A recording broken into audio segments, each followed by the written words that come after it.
અમદાવાદના નારણપુરામાંથી એસઓજીએ 25.68 લાખનું એમડી ડ્રગ્સનો જથ્થો ઝડપ્યો હોવાની માહિતી સામે આવી રહી છે. નારણપુરામાં એલિફન્ટા સોસાયટીના 14મા માળે એસઓજીએ દરોડા પાડ્યા હતા. એસઓજીએ જિગ્નેશ પંડ્યા નામના આરોપીના ઘરેથી 256 ગ્રામ 860 મિલીગ્રામ ડ્રગ્સ જપ્ત કર્યું છે. કુલ 7 આરોપી સામે ફરિયાદ 5 શખ્સની ધરપકડ કરવામાં આવી છે. મળતી માહિતી મુજબ અમદાવાદના નારણપુરા વિસ્તારમાંથી મેફેડ્રોનનો જથ્થો ઝડપાયો હોવાના સમાચાર સામે આવી રહ્યા છે. એસઓજીની ટીમે નારણપુરા જૈન દેરાસર નજીક એલિફન્ટા સોસાયટીના 14મા માળેથી 25.68 લાખનો ડ્રગ્સનો જથ્થો ઝડપી પાડ્યો છે. એસઓજીએ જિગ્નેશ પંડ્યા નામના આરોપીના ઘરેથી 256 ગ્રામ 860 મિલીગ્રામ ડ્રગ્સ જપ્ત કર્યું છે. સમગ્ર મામલે કુલ 7 આરોપી સામે પોલીસ ફરિયાદ નોંધાઈ છે, જ્યારે અન્ય 5 આરોપીની ધરપકડ કરવામાં આવી છે. Bureau report, સત્યડે news. ડ્રગ્સ પકડવામાં આવ્યો કેટલા આરોપી સાથે છે, શું મદદો કરી છે, કોણ છે આરોપી અને આરોપીનો રોલ શું સામે આવે? ગઈ રાત્રે અમારી ટીમને જે બાતમી મળેલી એના અનુસંધાને નારાયણપુરા વિસ્તારમાં રેડ કરતા 6 આરોપીઓ ડ્રગ્સ સાથે ઝડપાયેલા છે, જેમાં મુખ્ય જે આરોપી છે એ મોહમ્મદ ખાન પઠાણ જે જાવરાનો છે અને એ પ્રતાપગઢથી ડ્રગ્સ લાવી અને અહીંયા મુસ્તકીમ ઉર્ફે ભૂરો તેને ડ્રગ્સ આપી અને જે આ નારાયણપુરામાં જે જિગ્નેશ પંડ્યાનું જે મકાન આવેલું છે ત્યાં બીજા અન્ય 3 પેડલરો મોહમ્મદ એઝાદ, અબરાર ખાન અને ધ્રુવ પટેલ આ ત્રણેયને ડ્રગ્સ આપવાના હતા. જે અનુસંધાને બાતમી મળતા અમે લોકોએ તે મકાનમાં રેડ કરતા આ 3 જે પેડલરો છે એની પાસેથી પણ ડ્રગ્સ મળેલ છે.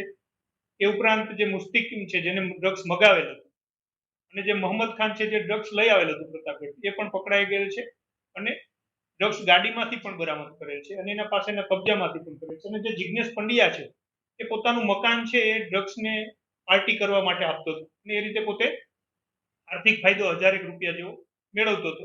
અને જિગ્નેશ પંડ્યા અપરિણિત હોય અને પોતાને પરિવારમાં બીજું કોઈ ના હોય અહીંયા, જેથી એ આ પ્રકારની લતમાં એ પણ ફસાયેલો છે અને 40 વર્ષથી એ પણ એડિક્ટ છે.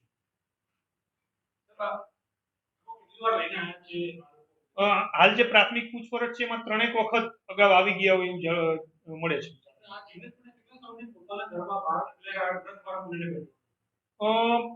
લગભગ આ બીજી ત્રીજી વાર હશે.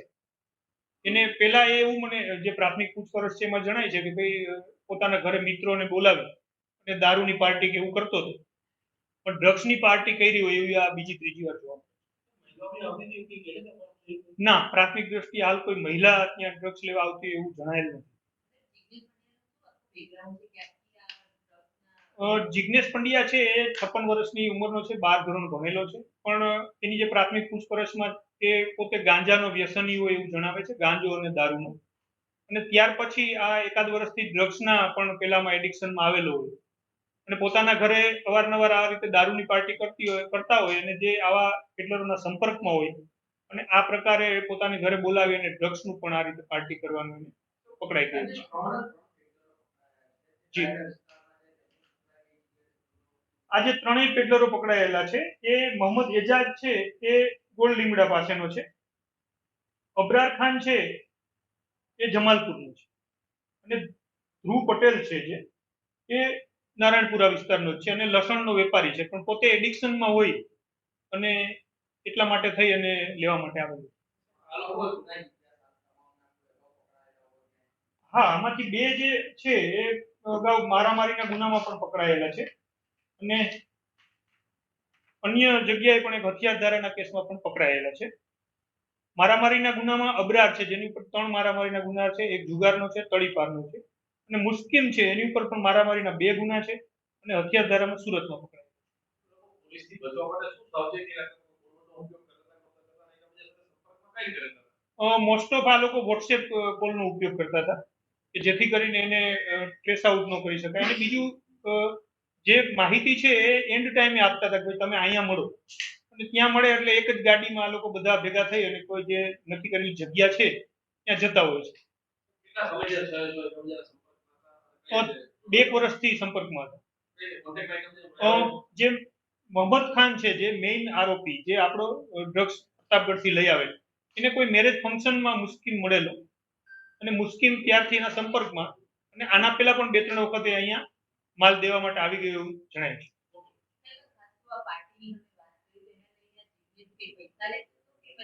જિગ્નેશ પંડ્યાને 1000 રૂપિયા મળતા એક વખત. હાલ તો એના મિત્રો જે એના પરિચિત છે એ જણાય છે પ્રાથમિક દ્રષ્ટિએ. જો તમે આ વિડીયો ફેસબુક પર જોઈ રહ્યા છો તો લાઈક અને ફોલો કરો અને યુટ્યુબ પર જોઈ રહ્યા છો તો અમારી ચેનલને સબસ્ક્રાઇબ કરો. સત્તરે.com આઝાદી સમાચારોની.